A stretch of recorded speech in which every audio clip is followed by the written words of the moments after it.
그래서 이 이상정렬본 이것이 14, 15, 16이 사실 한 패키지다라고 제가 말씀드렸거든요. 그래서 형식적인 상건은 이상정렬본에서 상건이 끝나지만은 실질적인 내용면에서의 상건은 이 14, 15, 16 다 하고 여기가 내용에서 상건이 끝나고 부경모합은 제17에서 하건이 시작된다. 내용면에서는 상을 여인 것이 정렬이다.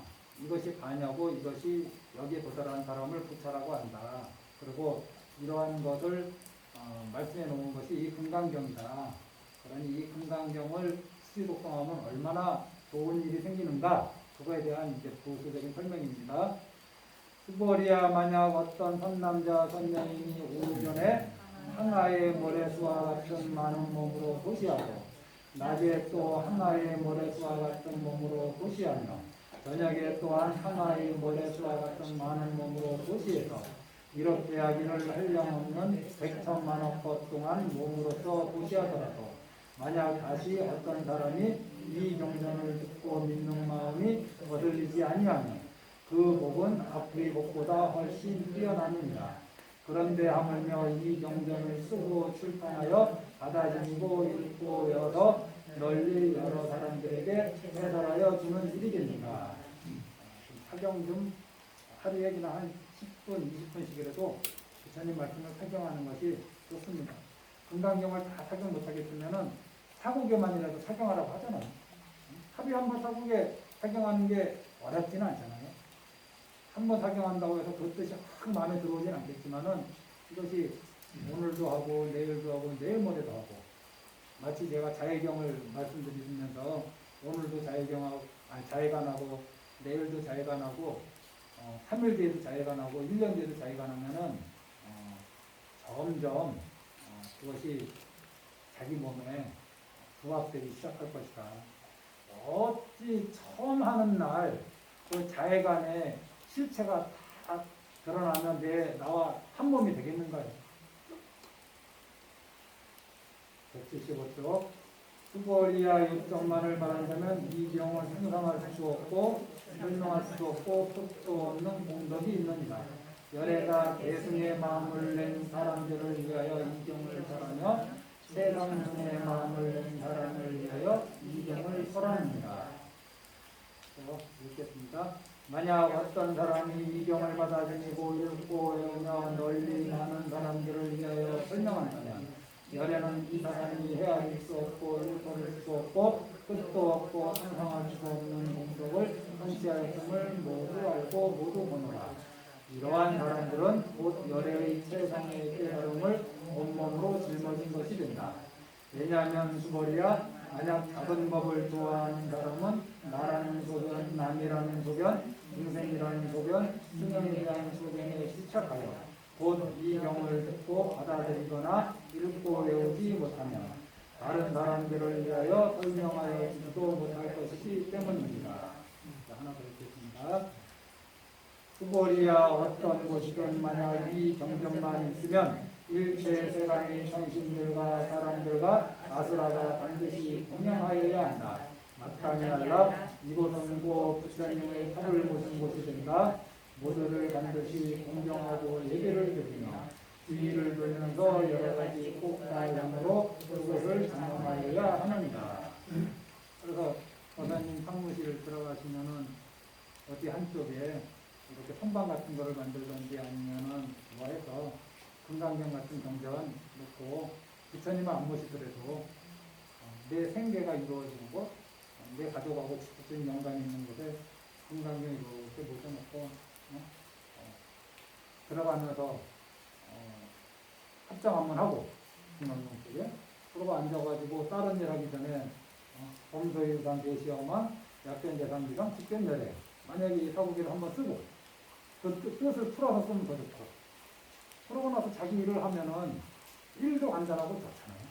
거기다가 저는 이제 자해관을 하라고 하는 게 하루 일을 시작하기 전에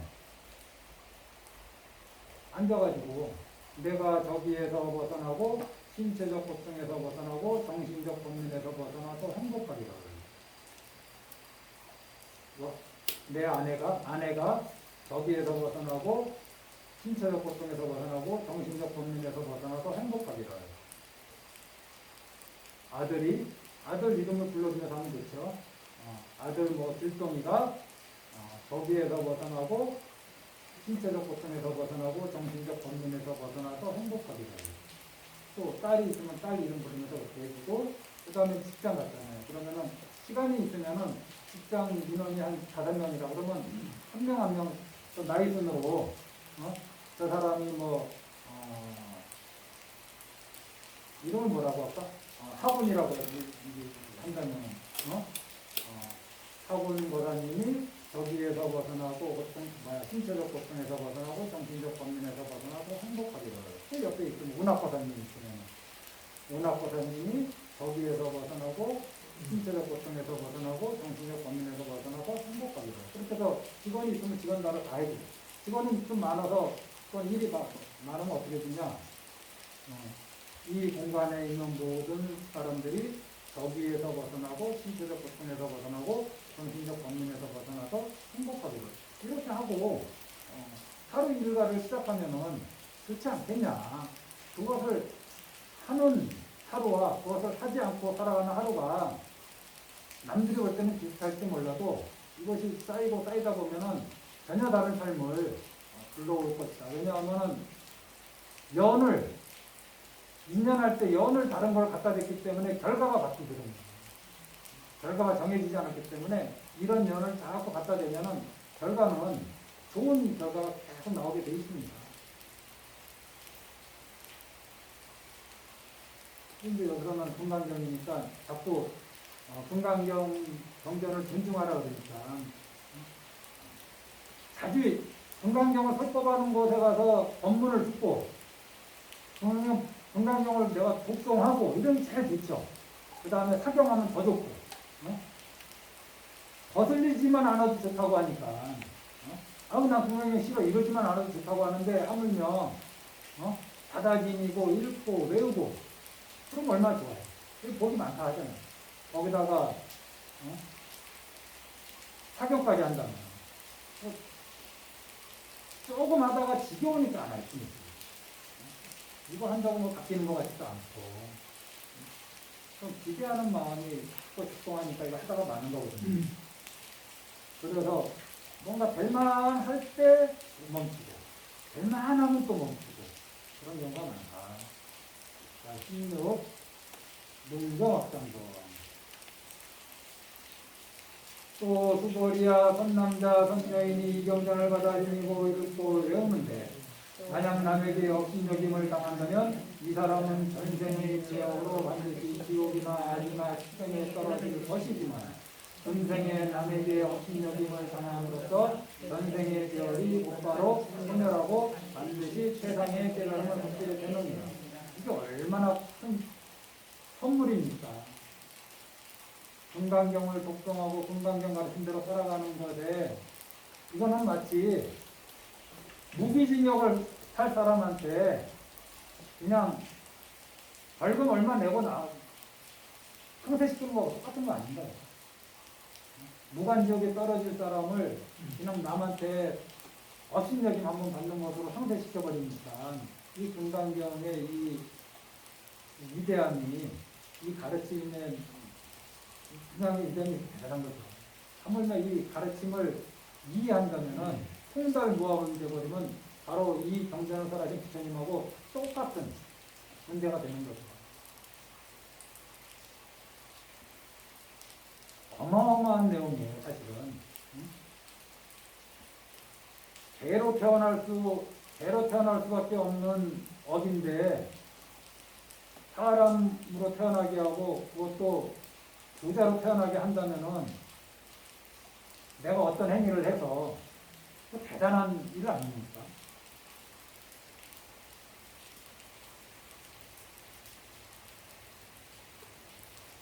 (189) 수보리야 내가 기억해보니 과거 한량없는 아승리가 부처님 이전에 800,000만원 나이카의 부처님을 만나뵙고 한 분도 빠짐없이 모두 다 공양을 올리고 받들어 섬겼습니다. 이것이 이제 제가 얘기한 모든 부처님 처소에 성분을 심었다는 게 이겁니다. 공양을 올리고 받들어 섬겼다. 이것이 모든 부처님 처소에 성분을 심은 겁니다. 성분의 구체적이네요. 만약 또 다시 또 어떤 사람이 앞으로 오는 날에 이 경전을 받아들이고 읽고 외운다면 그가 얻은 공덕은 내가 더 많은 부처님께 인정하는 공덕으로는 100분의 1에도 미치지 못한다. 3만분의 1에도 미치지 못하며 어떤 산수와 비유도 등이 미치지 못하느니라. 안 믿으시잖아요, 이게. 수고리야 만약 선남자 선명이 이 다음 날때 이 경전을 받아들이고 읽고 외우는 이가 있으면 그가 얻은 공덕을 내가 만약 다 갖추어 말한다면 어떤 사람은 그 말을 듣고 마음이 곧 미치고 어지러워져서 의심하여 믿지 아니할 것이다. 수고리야 반드시 알라 이 경의 뜻은 상상할 수가 없으며 그 가오도 역시 상상할 수 없느니라. 믿잖아요. 믿음 하나가 이렇게 중요한 겁니다. 믿음으로 시작해요.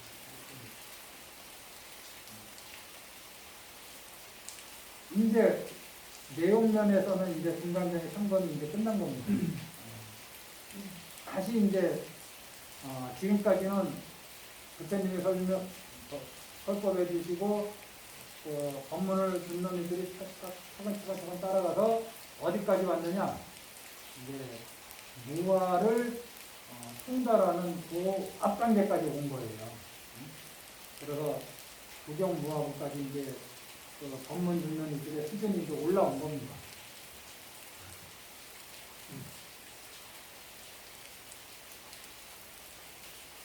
중간에 한번 질문 한번 받겠습니다. 여기까지 3권이 17주경이 3권이 끝났습니다.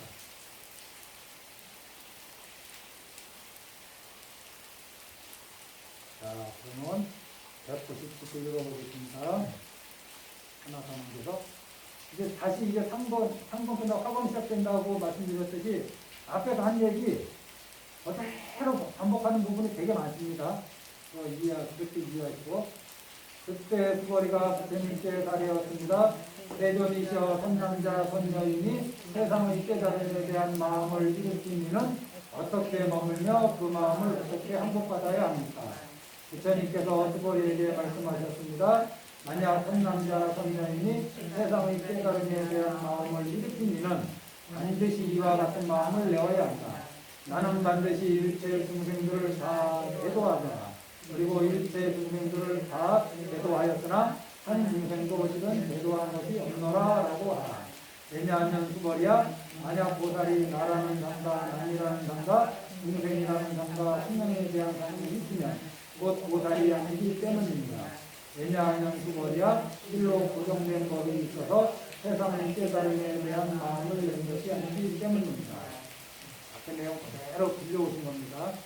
다시 첫 번은 이제 깨닫지 못한 사람이 부처님 가르침에 따라서 차근차근 닦아오면서 수행이 깊어져서 이제 부처님 경지에 이제 거의 다다른 거예요.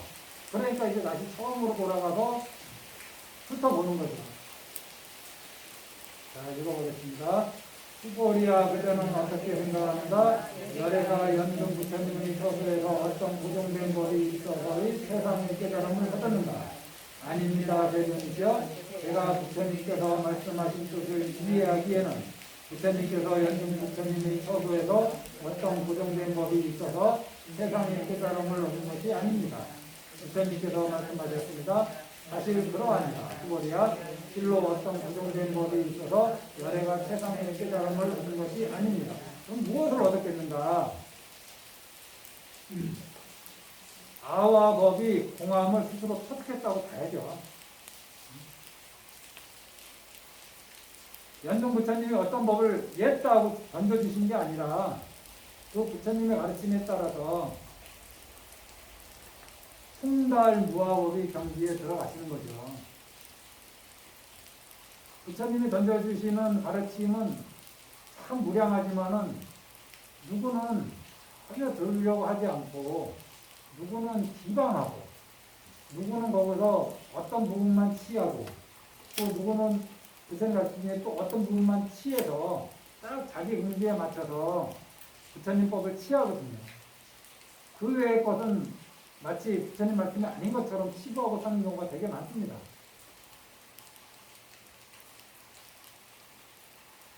그거는 이제 부처님 가르침하고 연등 부처님이 옛다 이것이 반야바람이다, 옛다 이것이 안육따라 삼각선물이다라고 해서 연등 부처님이 어떤 정해진 법을 전해주신 게 아니라 자해경을 설해 주셔도 거기에서 통달무화법을 할 수 있는 거고, 반야신경을 설해 주셔도 인연이 성숙한 있는 거기서 통달무화법을 할 수 있는 거죠. 길상경을 설해 주셔도, 선수경에서도 통달무화법을 한다면은 어둠 없이 얻고 받음 없이 받는 거죠. 라고 저는 이제 이 문맥상 그렇게 설명을 해드립니다. 202쪽 수거리야 만약 어떤 고정된 법이 있어서 여래가 세상의 깨달음을 얻은 것이라면 연등 부처님께서는 결코 나에게 그대는 다음 세상에 반드시 부처를 이루고 이름을 석가모니라고 하리라라는 수기를 주시지 않으셨을 것이다. 실로 어떤 고정된 법이 있어서 세상의 깨달음을 얻은 것이 아니다.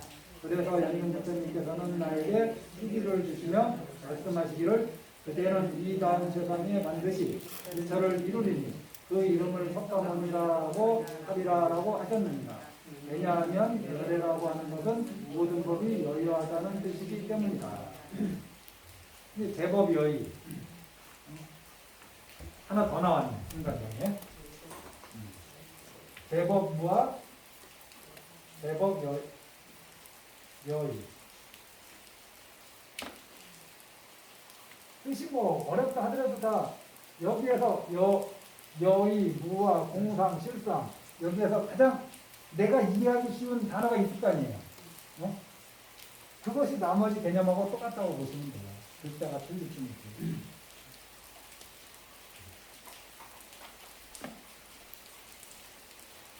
연등 부처님 서서에서 선해동자가 아와 법이 없음을 통달했기 때문에 수기를 주신 거지. 뭔가 다른 거를 얻었기 때문에 수기를 주신 게 아니다.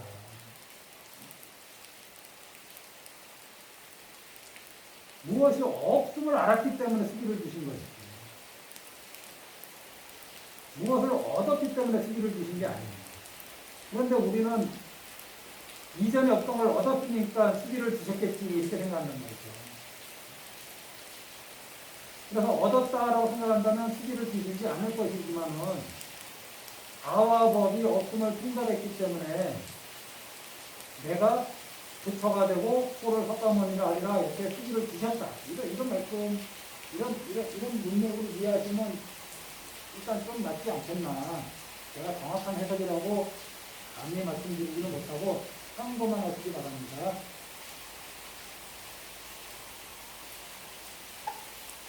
여의할 때 여의는 같은 여자의 뜻이 있던데 여유하다는 뜻이다 이런 뜻이거든요. 뭐가 한결같은가? 무화라는 것이 한결같은 거. 공한 모습이 한결같고.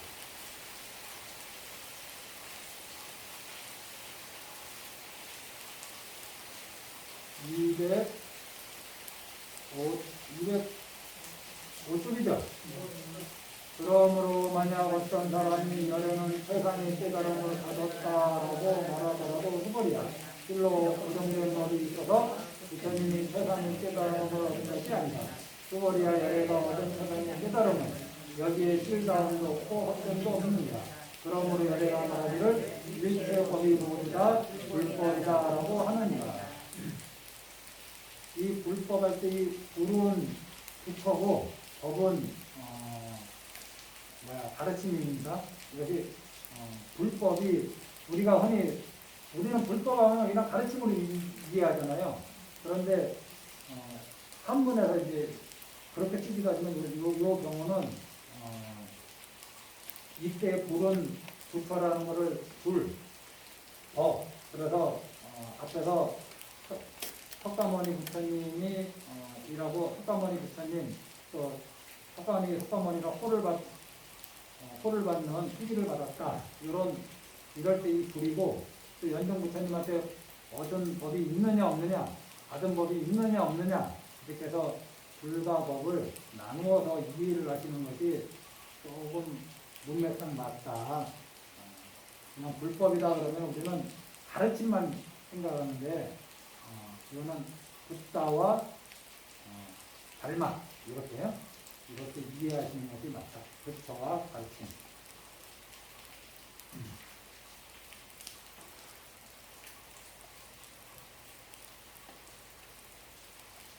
이 제법이 무아인 줄 알고 제법이 공상인 줄 아는 거를 제가 반야라고 말씀드렸습니다. 좀 무리해서라도. 그래서 제법이 무하고 제법이 공상이라는 걸 알면 반야인데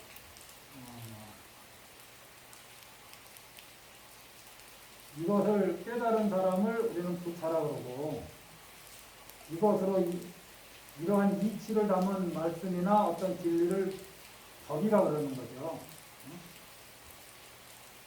일체법이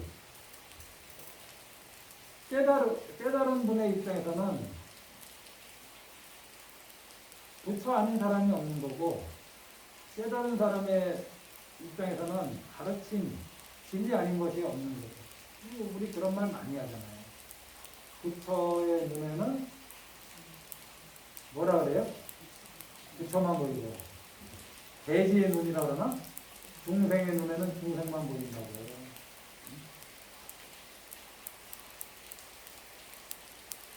반야를 충달무화법에서 반야 바라미를 자기와 이렇게 완전히 대합시키고 부합시킨 분은 부처인데 그분이 바라보는 세상은 다 불국토요. 그분이 바라보는 중생 사람들은 다 부처야. 그리고 그분이 말씀하시는 것도 다 진리고. 제가 반야 바라밀 이 충달무화법을 무화법을 충달하지 못한 사람의 눈에는 이 세상은 의심 덩어리고 걱정 덩어리고 두려움 덩어리고 분노의 대상들이고 욕심의 대상들이라는 거죠. 대상이 바뀌어서 달리 보는 게 아니에요. 부처가 보는 대상이나 중생이 보는 대상이나 달라지면 하나도 없다라는 거죠. 그런데 왜 부처의 눈에는 부처만 보이고 중생의 눈에는 중생만 보이느냐.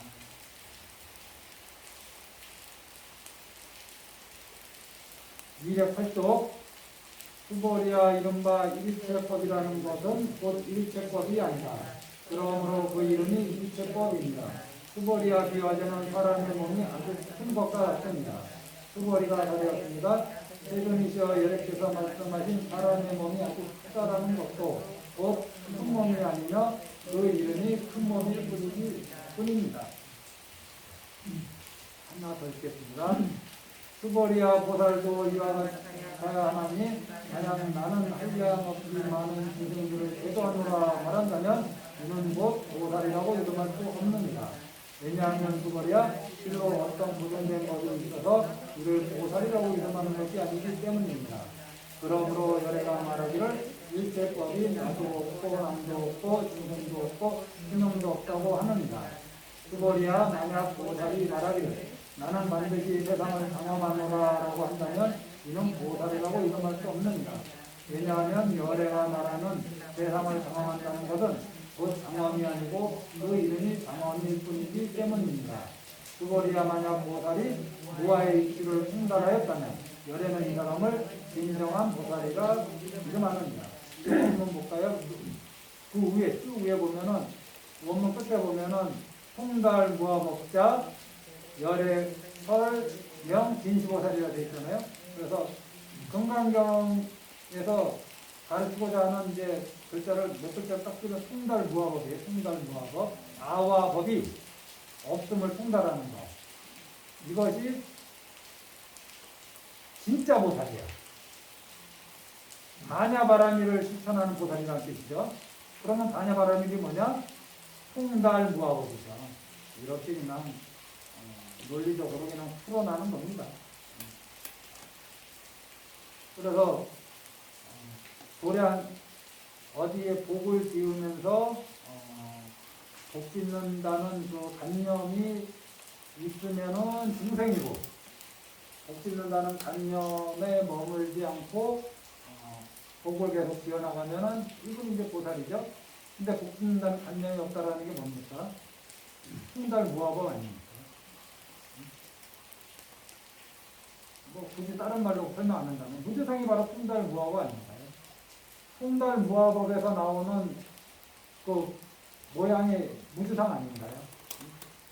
그래서 풍달무화법 한 상태에서 고시하면 무주상 고시가 되는 거고, 풍달무화법 한 상태에서 인욕을 하면은 인욕바람일이 되는 거 아닌가요? 아까 인욕바람일처럼.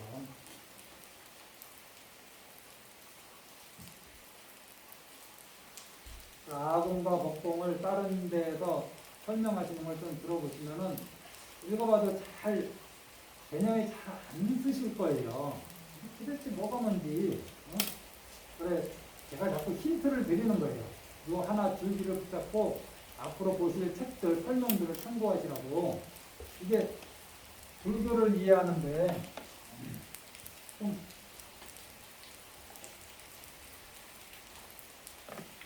나는 뭔가 마음으로 되어 있는데 몸은 지수와 풍으로 되어 있다 그러죠. 마음은 우리가 흔히 얘기하는 느낌, 어떤 인식이나 관념, 그 다음에 어떤 마음의 작용들, 그 다음에 어떤 분별하는 거, 이게 이제 나인데, 지금 나라는 것이 이렇게 흩어져 있느냐, 아니면 어디에 있느냐, 이 몸에 나라는 것이 있느냐, 그럼 내 몸이 죽었을 때 그럼 나는 어디 있는, 나도 죽는 건가? 이 몸 안에 머리에 있든 나라는 것이 뇌에 있든 심장에 있든 거기에 있다면은 이 몸뚱아리에 볼 때 나라는 것도 죽는 것인가? 나라는 것이 마음속에 있다면은 느낌에 있는 것인가? 인식에 있는 것인가? 관념? 어떤 마음의 작용에 있는 것인가? 분별하는 그 능력이 있는 것인가? 그래서 나는 이런 것들이 전부 다 인연소생이더라. 이렇게 알고 나는 몸과 마음, 이거를 흔히 이제는 색을 하죠. 몸은 색수상 행식으로 되어 있으니 색수상 행식의 인연의 조합에 의해서 나라는 것이 있는 것이지 나라고 할 만한 것은 사실은 있지 않다라고 생각하면 아공. 그런데 그러면 느낌은 나가 아니야. 느낌은 나가 아니라 라고 하는데 그럼 느낌 나와 별도의 느낌이 있는 것이냐 라고 할 때 이 느낌조차도 공한 줄 알면은 이것이 법공이에요. 똑같이 이 느낌에 내가 끄달리지 않으면은 아공. 이 느낌조차도 공한 줄 알면은 법공.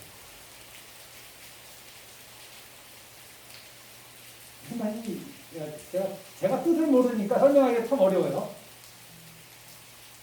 이게 내 생각이라고 생각이다. 내 생각에 머물지 않고, 내 생각을 고집 부리지 않고, 내 고정관념에 머물지 않으면은 아공을 거듭한 거야. 그럼, 이 상이라는 것도 역시 상이라는 것이 있는데 내가 거기에 머물지 않을 뿐이야 라고 생각하는 게 아니라 이 상조차도 공한 줄 아는 거. 나와 상관없는 이 상조차도 공하다라는 걸 알면 그게 법공이라는 거죠. 그래서 상을 어떻게 접근하느냐에 따라서 아공도 되고 법공도 된다는 거예요. 그래서 오온이 배공한 것은 낱낱이 세곤, 시곤, 세곤, 상온, 수원, 상원, 행원, 시곤 이것이 모두 다 낱낱이 공한 줄 아는 것은 이게 특히 법공의 수준이다. 그러니까 거의 그냥 깨달음이다. 깨달음.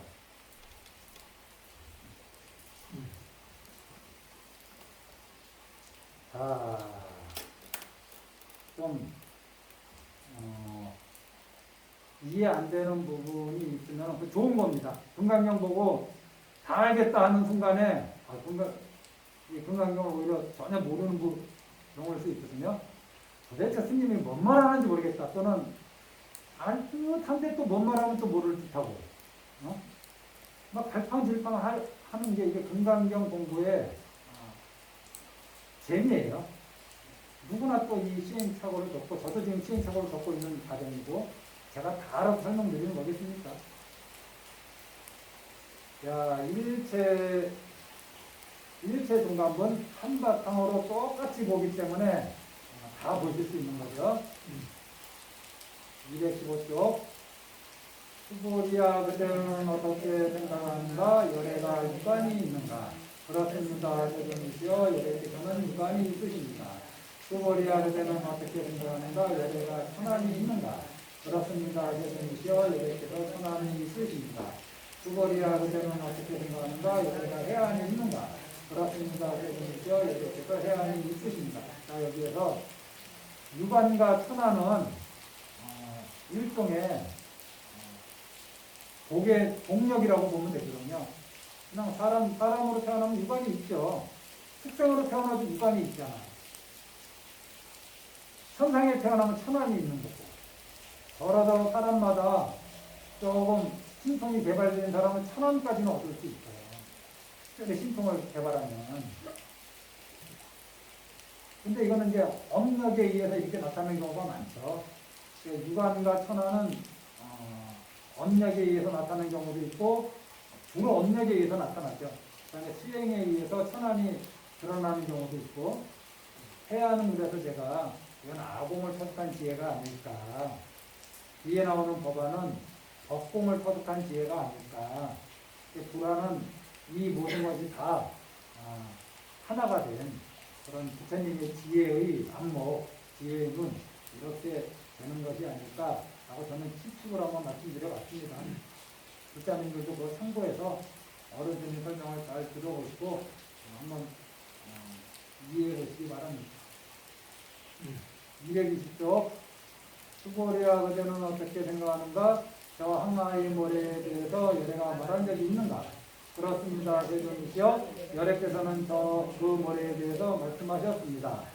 수고리야 그대는 어떻게 생각하는가? 예컨대 저 항아에 있는 모래들 그 모래수와 같이 많은 항아가 또 있고 그 모든 항아의 전체의 모래수와 같은 세계가 있을 경우 이러한 것을 참으로 많다고 하겠습니다. 대단히 많습니다. 해주십시오. 부처님께서 수고대지에 말씀하셨습니다. 이처럼 많은 세계 가운데 있는 모든 중생들의 각가지 마음들을 열애는 모두 다 아느니라. 왜냐하면 열애가 말하는 모든 마음은 다 마음이 아니라 그 이름이 마음일 뿐이기 때문입니다. 왜냐하면 수고야 과거의 마음도 찾을 수 없고 현재의 마음도 찾을 수 없고 미래의 마음도 찾을 수 없기 때문입니다. 그런데 우리는 과거의 마음에 얽매여 살고 현재의 마음에 얽매여 살고 미래를 걱정하는 근심하는 마음에 얽매여 살지 않는가요? 부처님은 과거의 마음도 얻을 수 없고 찾을 수 없고 현재의 마음도 찾을 수 없고 미래의 마음도 찾을 수 없는데 일체 중생들의 모든 마음을 다 하신다고 합니다. 이게 좀 앞뒤가 좀 문맥에 안 맞는 말이지 않는가요? 과거의 마음도 찾을 수 없고 현재의 마음도 찾을 수 없고 미래의 마음도 찾을 수 없는데 어떻게 중생들의 낱낱의 마음을 다 아실 수 있을까?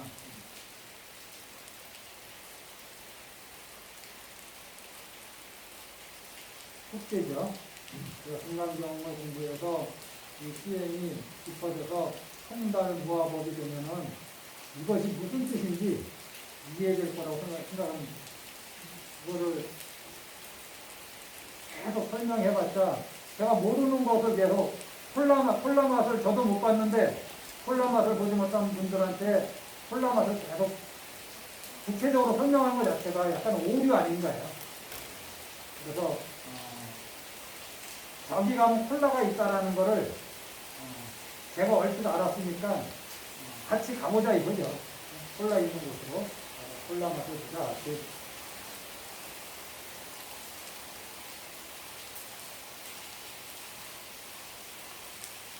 자, 다음이 뭐냐? 적대통합으로. 이제 무경무합은 했으니까 통달무합을 하고 나서는 무화를 통달한 사람한테는 이제 이전에 얘기 안 하시던 거 얘기하잖아요. 해안도 얘기하고 천안도 얘기하고 법안도 얘기하고 불안도 얘기하고 무화를 통달한 사람한테 이제 그 지위에는 이런 법문이 어울리는 거죠. 무화를 터득했으니까 이제 유관도 있지, 천안도 있지, 해안도 있지, 법안도 있지, 불안도 있지. 이것이 다 갖춰진다는 거죠. 무화를 통달한 사람한테는. 그 다음에 법계를 이렇게 통틀어 교화하는 능력도 생기는 거고, 법계통합은. 자, 한번 읽어보겠습니다. 수고리야 그대는 어떻게 생각하는가? 만약 어떤 사람이 삼천개천 세계에 가득한 두문고안을 가지고 멀리 무시한다면 이 사람이 이 인연으로 얻는 법이 많겠는가? 그렇습니다. 대견이죠. 이 사람은 이 인연으로 얻는 법이 매우 많습니다. 자, 하나 더 있고요. 수고리야 만약 복덕이 그 실체가 있는 것이라면 열애가 복덕을 보는 것이 많다고 말하지 않을 것이다. 복덕이 본래 없으므로 열애가 복덕이 없는 것이 많다고 말합니다. 이 말의 논법이 앞뒤가 안 맞는 것 같은데 조금만 한번 생각해 보시면 정확하게 맞아떨어집니다. 이건 저번에도 제가 한번 말씀드렸고 한번 각자 마음이 여기에 완전히 개합하지 못하더라도 우리는 생각할 수 있는 존재니까 한번 생각을 하면 그 끄트머리 털어기라도 한번 잡는 시간을 한번 가져보시죠. 자, 20분까지만 하고 오늘 마쳐야겠네요. 다음에 그래야지 다음 주에 다 끝낼 수 있을 것 같네요. 235쪽 수고리야 그대는 어떻게 생각하는가? 잘 갖춰진 육신의 모습으로서 부처님이라고 볼 수 있겠는가? 아닙니다. 대견이시여 잘 갖춰진 육신의 모습으로서 반드시 열애라고 볼 수는 없습니다. 왜냐하면 열애께서 말씀하신 잘 갖춰진 육신의 모습은 곧 잘 갖춰진 육신의 모습이 아니라 그 이름이 잘 갖춰진 육신의 모습일 뿐이기 때문입니다. 또 수고리야 그대는 어떻게 생각하는가? 여러 가지 형호를 잘 갖추고 있는 것으로 열애라고 볼 수 있겠는가?